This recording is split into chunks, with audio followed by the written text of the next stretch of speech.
Hello, my name is Dan Plesch. I'm Director of the Centre for International Studies and Diplomacy here at SOAS, and I also convene our Masters in International Studies and Diplomacy. I'd like to talk a little bit about the programme, the degree, but first of all I might just say a word or two about myself.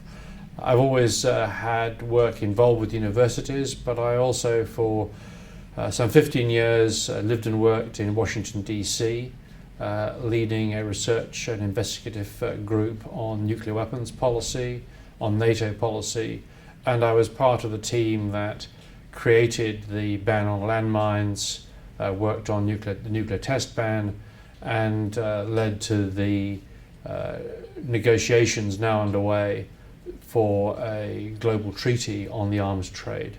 So that's my experience in the policy field, and then after 9/11 I worked for the BBC and CNN as a more or less full-time analyst on the emerging war on terror and the subsequent war in Iraq. My hope here in the centre is that we have a suite of master's programmes which provide the sort of combined professional training and academic analysis that frankly I wish had been available to me when I started off as a professional. We think here in the centre that all too often people are in the workplace looking to increase their skills or looking to enter the workplace, and while they can find a good analytical training, it's often too narrow and that there's an absence of skills. And I can talk about how we do that in this degree programme in the next couple of minutes.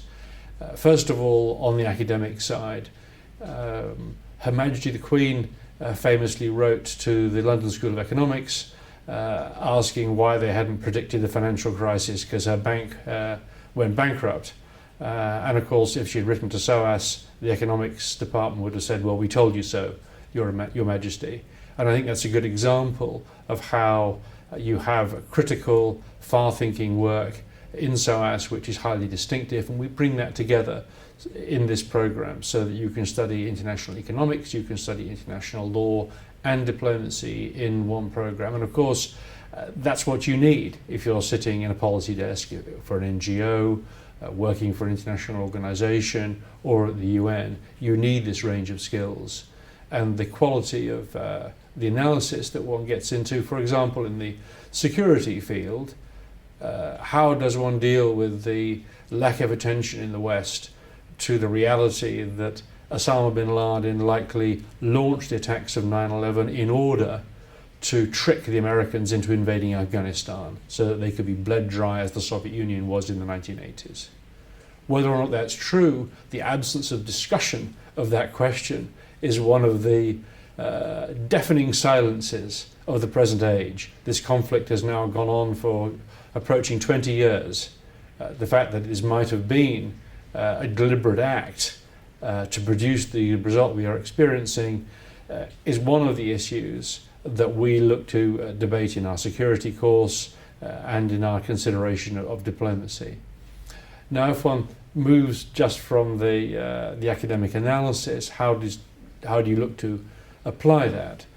We bring in people who have been working in the field in Africa doing mediation. We bring in people who have a lifetime of experience in the BBC to train people in communication skills and media training, and people who are involved in training countries to take over the presidency of the European Union. These are people with tremendous real-world experience who frankly really enjoy coming and working with our students to give them the skills in negotiation, mediation, media, policy analysis, speech writing. I mean, how do you write a speech for your boss for one audience rather than another? How do you write in the voice of somebody other than yourself? These are skills that many people will need to learn, and we hope to give them a good step up.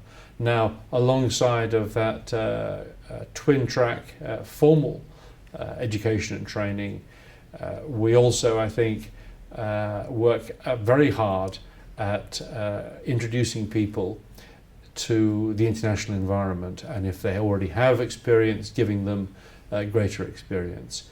One way we do that is all of the students come with me to Geneva for a week, and we have a score or so lectures, but there's also an opportunity, and we ask our students to interact directly with embassies, with UN offices, to bring them to a big reception we hold, and frequently the ambassadors of leading countries will come and meet the students from their countries at our reception. This is a huge networking opportunity and a great opportunity to build experience in these sorts of diplomatic interactions. And you'll find during the course of your year with us that there are a lot of opportunities for networking, for meeting our alumni. And last but not least, I should say that certainly I and some of my other colleagues like to involve the students in our research programs.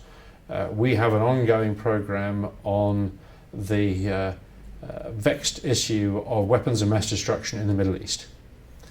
Now, this program has been partly responsible for the fact that there is now an official UN-sponsored process on this issue. This would not have happened without the involvement of our master's students. There are a number of other programs related to the UN, for example, and on corporate accountability, where student participation not only gives them real-world experience, but can involve them in real-world results.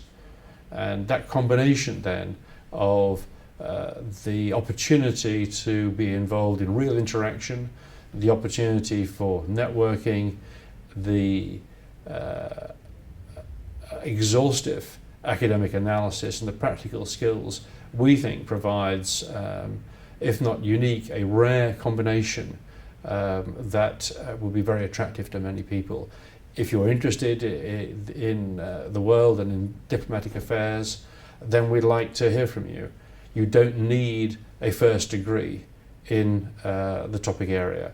We have doctors, engineers, musicians who've gone on to successful careers in the UN, in international organizations in Europe, who have got unconventional backgrounds from an academic perspective.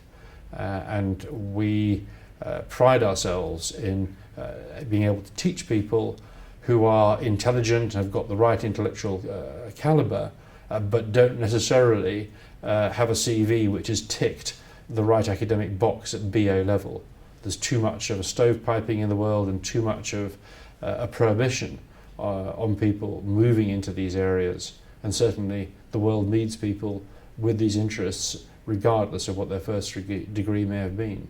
So that, I think, summarizes how we see this degree program, but do be in touch with us if you would like to know some more.